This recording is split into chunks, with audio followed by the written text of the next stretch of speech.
दो बार भगवान ने की। 9 भक्तियों में 2 बार संतों की चर्चा आई। और संत कहते किसे? जिनके बाल बड़े बड़े हों, क्या उन्हें संत कहते हैं? जिनकी मालाएं गले में पड़ी हों, उन्हें संत कहते हैं? या जिन्होंने पीला कपड़ा पहन रखा हो, उन्हें संत कहते हैं? या लाल कपड़े वाले संत होते हैं या सफेद कपड़े वाले संत होते हैं? जिनकी बड़ी बड़ी दाढ़ी हो, क्या उन्हें संत कहते हैं? तो फिर बाल मुड़ाने वाले भी संत होते हैं। यदि बाल बड़े बड़े वाले संत हैं तो फिर बाल मुड़ाने वाले कौन है? तो बाल मुड़े हुए हों या बड़े हुए, इससे कोई फर्क नहीं पड़ता। कपड़े पीले हों या लाल हों, इससे कोई फर्क नहीं पड़ता। या काले या सफेद हों, इससे कोई फर्क पड़ता नहीं पड़ता। कपड़े पहनता हो तो भी संत, कपड़े ना भी पहनता हो तो भी संत। बगैर कपड़े वाले भी संत होते हैं। दिगंबर रहने वाले संप्रदाय के हमारे संत हैं। सनातन में भी दिगंबर हैं। कल हम चर्चा कर रहे थे ऋषभ देव अवतार की। हमारे ऋषभ देव भगवान जो 8वां अवतार थे, दिगंबर वेश में रहते थे। जिन्होंने दिगंबर वेश को अपनाया, उनके अनुयायी बने, वो जैन बन गए। जैन हो गया जैन धर्म। हमारे ही धर्म की शाखा है जैन, हमारे ही धर्म की शाखा है सिख, हमारे ही धर्म की सारे जितनी भी दुनिया में शाखा है वो सब सनातन की है। और महाराज सत्य पूछी जाए तो जिस धर्म में हिंसा होती हो, जो धर्म हिंसा करना सिखाता हो, उसे धर्म की परिभाषा दी ही नहीं जा सकती। उसे धर्म कह ही नहीं सकते आपके ये धर्म है, क्योंकि धर्म कभी किसी को मारना या हिंसा करना नहीं सिखाता है। धर्म क्या है? उसके द्वारा भगवान को पा लेना ही धर्म है। हिंसा करना धर्म नहीं है, गलत कर्म करना धर्म नहीं है। जिसमें हिंसा करना धर्म माना गया या गलत काम करना धर्म माना गया, जिसमें अपने धर्म को धर्म माना गया, दूसरे के धर्म को धर्म नहीं माना गया, वो धर्म हो ही नहीं सकता। हमारा सनातन तो ऐसा धर्म है कि हम अपने भी धर्म को धर्म मानते और सबका सम्मान करते, किसी का अपमान भी नहीं करते। उसको धर्म कहते हैं। धर्म हमारा है। सनातन गर्व से कह सकते कि हम सनातनी हैं। हमारी परंपरा इतनी सुंदर है। उस परंपरा के हैं कि जिसमें माता पिता का आदर किया जाता है, गुरुजनों का सम्मान किया जाता है, नेक काम किए जाते हैं, अच्छाई का रास्ता दिखाया जाता है, उसे धर्म कहते। किसी के घर को जलाना नहीं सिखाया जाता, किसी में पत्थर मारना नहीं सिखाया जाता हमारे धर्म में। जो धर्म पत्थर मारना सिखाए, घरों में आग लगाना सिखाए, दूसरे के घरों को छीन करके और उन्हें बेघर कर देना सिखाए, वो धर्म हो कैसे सकता है? सोचो जरा आप। धर्म क्या है? इति धारेति मना धर्मा। धर्म धारण करने की चीज है, आत्मा में दिखावा की चीज नहीं है। धर्म कहाँ होता है? कपड़े से नहीं होता, शरीर से नहीं होता। धर्म तो आत्मा में धारण करने की वस्तु है। हम धर्म को आत्मा में धारण करते हैं, बाहर नहीं करते। और जो लोग बाहर धर्म को धारण करते हैं, अंदर नहीं करते, वो धर्म हो कैसे सकता है? सफेद कपड़े में भी संत हो सकता है, काले कपड़े में भी संत हो सकता है, बड़े बड़े बालों में भी संत हो सकता है, और छोटे छोटे बालों में भी संत हो सकता है। कुर्ता पजामा पहनने वाला भी संत हो सकता है, क्योंकि संत का कोई लिवाज नहीं होता, संत की कोई वर्दी नहीं होती साहब। ये पुलिस की वर्दी होती है, आर्मी की वर्दी होती है, नेवी की सफेद वर्दी होती है, एयरफोर्स की, बैंक के कर्मचारी की नीली वर्दी होती है, कोर्ट के कर्मचारी की काली और सफेद वर्दी होती, काला कोट होता है। लेकिन हमारे संत की कोई वर्दी नहीं होती, कोई लिवाज नहीं होता, क्योंकि संत शरीर नहीं होता साहब। संत तो मन होता है, संत आत्मा होती है। यदि आत्मा संत नहीं है तो भेष रख करके भी संत नहीं है। आपने देखा होगा कई संत जेलों में पड़े हैं, क्योंकि वो आत्मा से संत नहीं थे, वो सिर्फ कपड़ों के संत थे। कपड़ों के संत एक दिन पकड़ लिए जाते, चोरी पकड़ी जाती है। कब तक रहेगी साहब? एक दिन तो चोरी पकड़ी जाएगी। नकली एक साहूकार बड़ा ही कंजूस था, उसकी पत्नी बड़ी धर्मात्मा थी। पंडित जी आए, साहूकार गड़गड़ा रहा था, अंतिम समय था, कभी उसने 2 रुपए दान नहीं किए थे। पंडित जी को बुलाया सेठानी ने, मेरे पति के प्राण नहीं निकल रहे और बहुत तड़प रहे हैं, पंडित जी कोई उपाय बताओ। तो पंडित जी बोले, वो साहूकार के सामने सुन रहा, साहूकार बोल नहीं पा रहा लेकिन सुन रहा, देख रहा। पंडित जी बोले कि एक गाय दान करा दो, बछिया करा दो, पूंछ पकड़ा के एक गाय दान करा दो, इनकी आत्मा जल्दी से बैतरणी पार कर लेगी। तो झटपटाने लगा कि ऐसा ना हो कि मेरी पत्नी गाय दान कर दे। घबराने लगा, हाथ मटकाने लगा कि कोई जरूरी नहीं है, मैं तो ठीक हूं।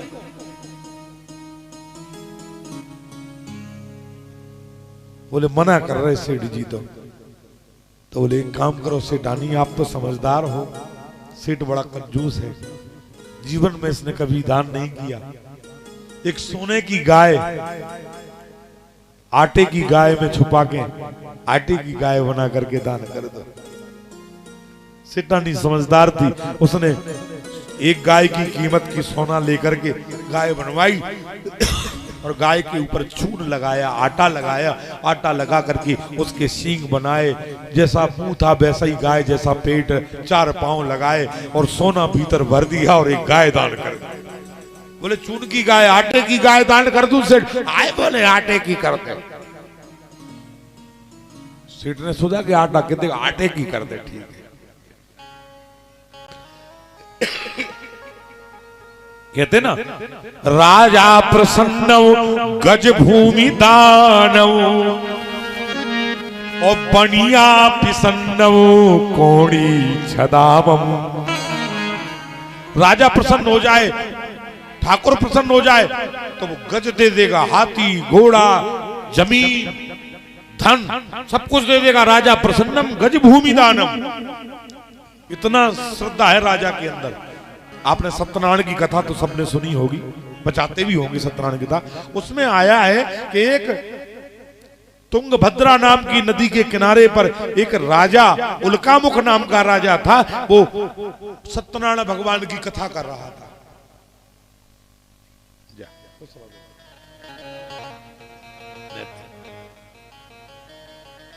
हमारे जसरत सिंह दाऊ साहब के नाती राजा नैतिक भैया, नन्हे से राजकुमार, ये भगवान का स्वागत कर रहे हैं, भागवत जी का स्वागत कर रहे हैं। इस बालक के लिए आशीर्वाद और ठाकुर जी कृपा इस पर सदा बनाए रखें, इसी कामना से हम आशीर्वाद देते हैं। धन्यवाद। छोटे से बालक नैतिक के लिए जोरदार ताली एक बार लगाएं।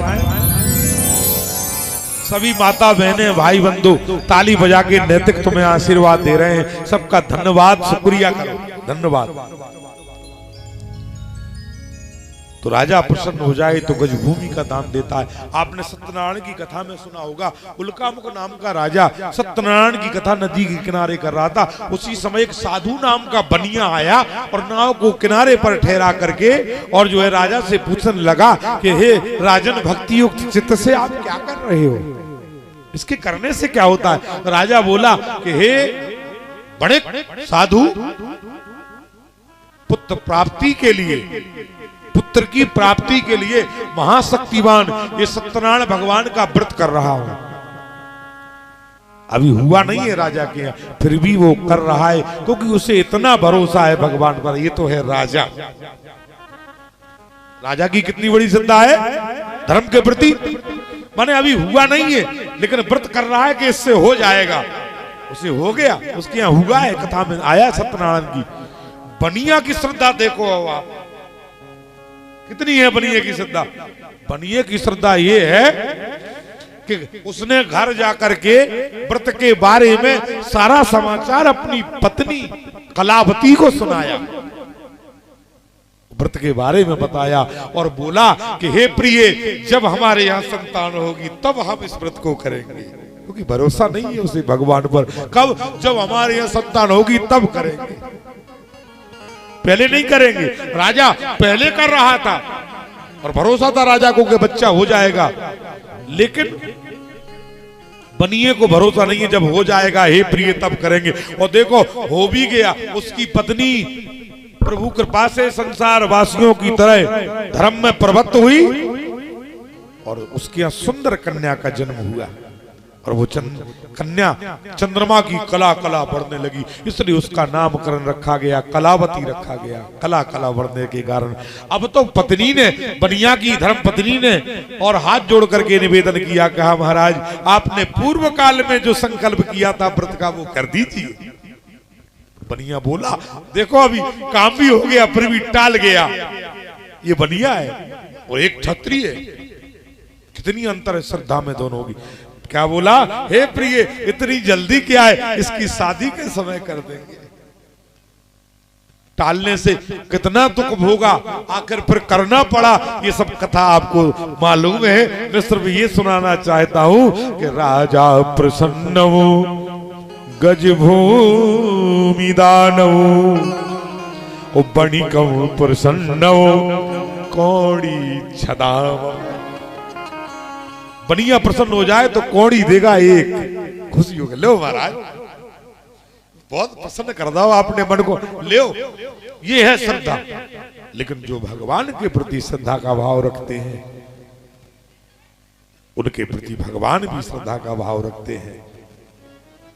कोई एक पग चलता मुझे, मैं चलता 60,000, कोई एक करता मुझे, मैं करता 60,000।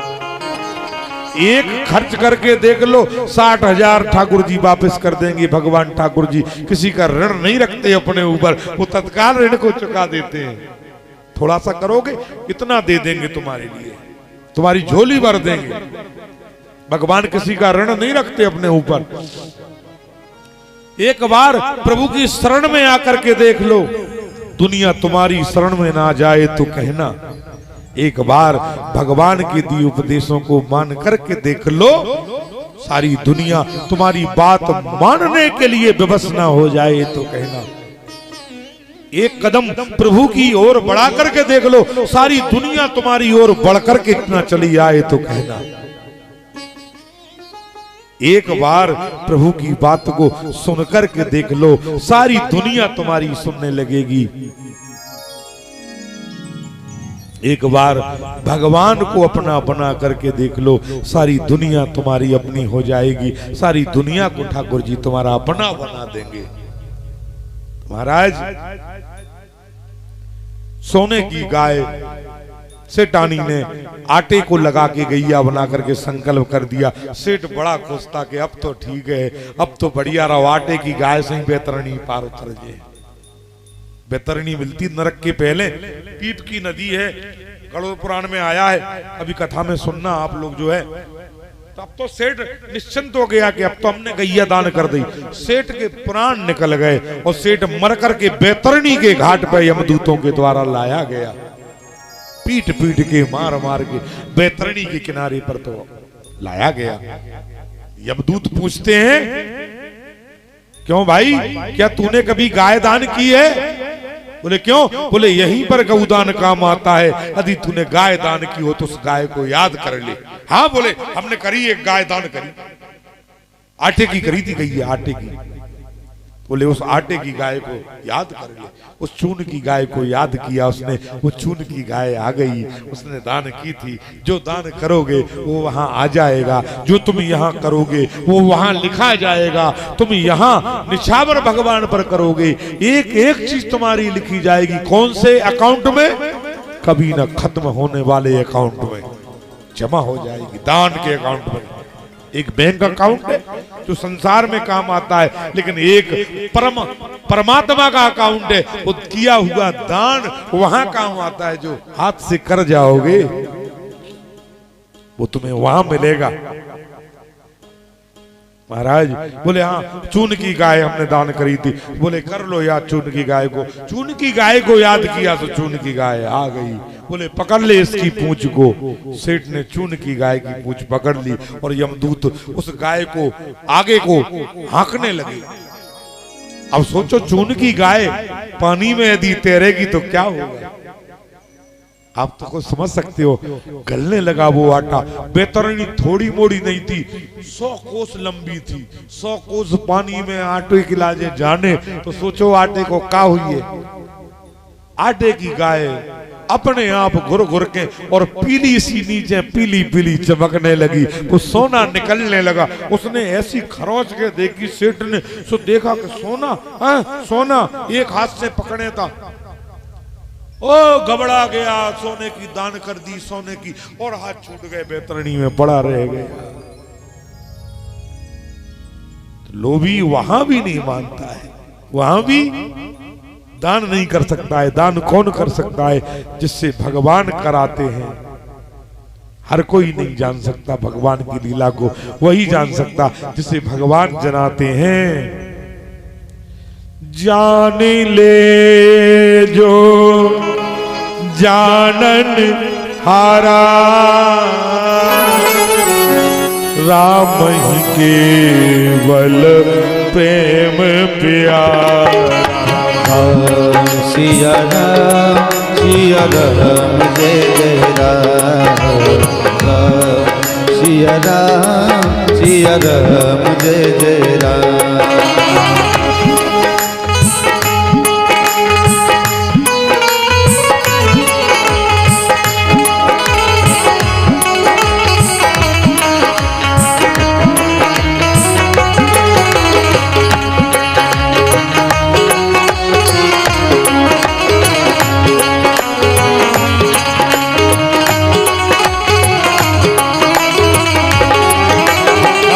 यही जाने जे दे जनाई, जाने तुम्हें हो जाई। सिया राम जय जय राम। सिया राम जय जय राम।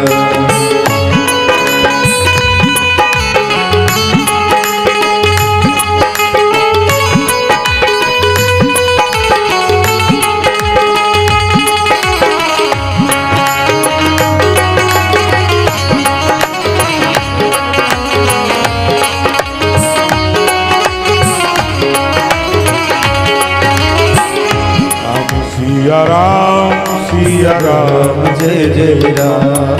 सिया राम जय जय राम।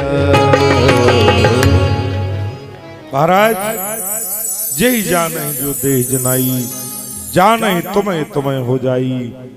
जान ले जो जानन हारा, राम ही केवल प्रेम प्यारा। प्रेम ही भगवान को प्रिय है। जब तक कोई भगवान को नहीं जान सकता, जब तक कोई दान नहीं कर सकता, जब तक परमात्मा उसके धन को स्वीकार नहीं करते। तुम कितनी भी योजना बनाओ, लेकिन भगवान तुम्हारे धन को स्वीकार ही नहीं करना चाहते, तो फिर भगवान के लिए तुम कुछ कर ही नहीं सकते। कर तभी पाओगे तब भगवान को तुम्हारा स्वीकार होगा। छठदमशील व्रत बहुकर्मा, जपई निरंतर सज्जन धर्मा। सातो मोए मय जग देखा, मोते अधिक संत कर लेखा। सातवीं भक्ति किसको मिलती है? सारे संसार में भगवान का दर्शन करें। संत नामदेव थे। संत नामदेव जी महाराज जो है 7 दिन पानी बरस गया, और पानी बरसने के कारण मांगने के लिए नहीं जा पाए। महाराज मांगने के लिए जब नहीं जा पाए, संत नामदेव जी महाराज 7 दिन के भूखे थे। उन्हें अपने भूखे रहने का कष्ट नहीं था, उन्हें कष्ट इस बात का था कि मेरे भगवान को 7 दिन से मैं भोग नहीं लगा पाया। महाराज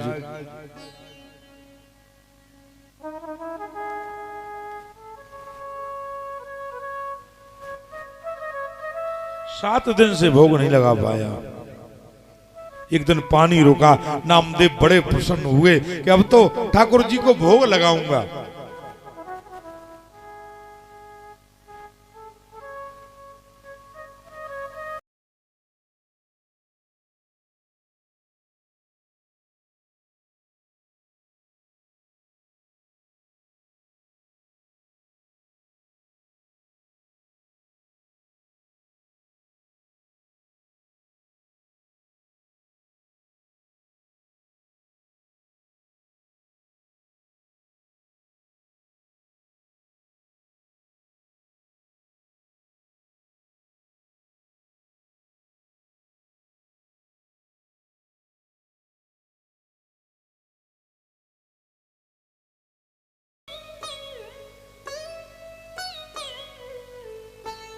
आज घर में भगवान को, ठाकुर जी को भोग लगाएंगे।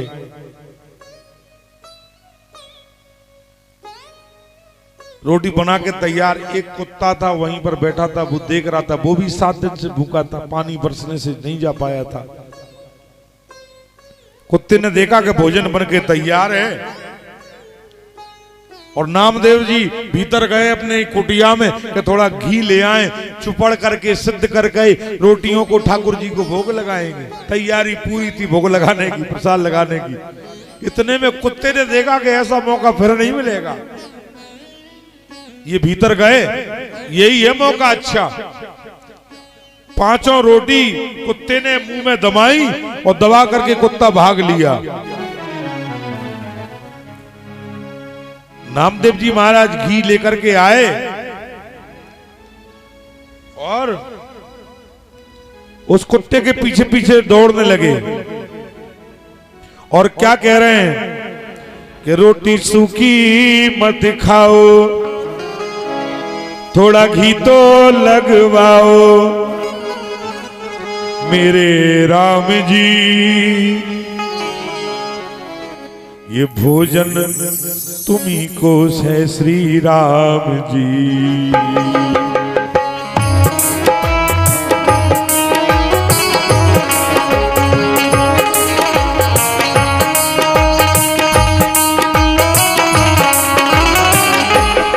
रोटी सूखी मत खाओ, थोड़ा घी तो लगवाओ मेरे राम जी, भोजन तुमको ही है श्री राम जी, भोजन तुमको ही है श्री राम जी, भोजन तुमको ही है श्री राम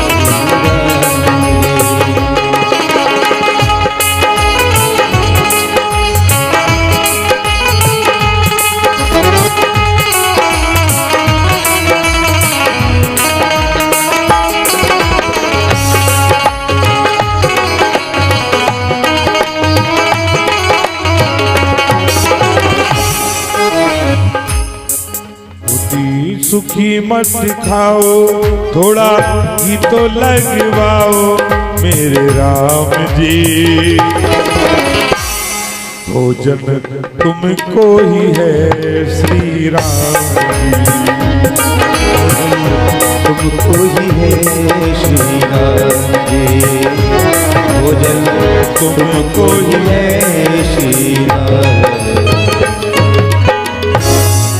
उस कुत्ते को कुत्ता नहीं समझ रहे और उससे भी कह रहे कि रोटी सूखी मत खाओ, थोड़ा घी तो लगवाओ मेरे राम जी, भोजन तुमको ही है भगवान जी। उसमें भी भगवान का दर्शन कर रहे, कुत्ते के अंदर भी भगवान दिख रहे। ये है संत, कुत्ते में भी भगवान, गधे में भी भगवान। इसलिए तो बिच्छू में भी भगवान संत ने देखा, एक लकड़ी पर बिच्छू बहता चला जा रहा था, संत ने सोचा कि ये कहां लकड़ी पलट जाएगी, बिच्छू मर जाएगा, इसलिए बिच्छू को बचा लेता हूं। तो उस बिच्छू को बचाने के लिए संत ने पकड़ा, बिच्छू तो दुष्ट है, उसने डंक मारा, संत तिलमिला गए। संत ने फिर पकड़ा, भैया मैं तो तुझे बचा रहा हूं, मार नहीं रहा। उसे फिर पकड़ा तो उसने फिर मारा डंक। संत ने तीसरी बार पकड़ा, उसने तीसरी बार काटा। संत बोले अजीब आदमी है भैया, मैं बचा रहा हूं, तू मुझे काट रहा है। बिच्छू कह रहा कि महाराज मैं अपना काम कर रहा हूं, तुम अपना काम कर लो। संत का काम बचाना है, बिच्छू का काम काटना है। दुष्ट का काम दुष्टता है, हर किसी का काम ऐसा नहीं है। अरे आपके लिए जो कांटे बोए उसको वो फूल, तो ये फूल के फूल हैं, बाय लगे त्रिशूल। जो जाखों कांटे बोए बाय बोई ओ फूल, तुम्हें फूल के फूल हैं, बाय लगे त्रिशूल। उसको त्रिशूल लगेंगे। लेकिन आज का आदमी बदल गया। आज का आदमी कहता है जो हमें कांटे बोए बाए हम फूल बाए, नहीं हम देखें बाए। जो हमें कांटे बोए हम बाए बताएं। क्या कहता आज का आदमी? जो हमको कांटे बोए और बाए बोएंगे भाला,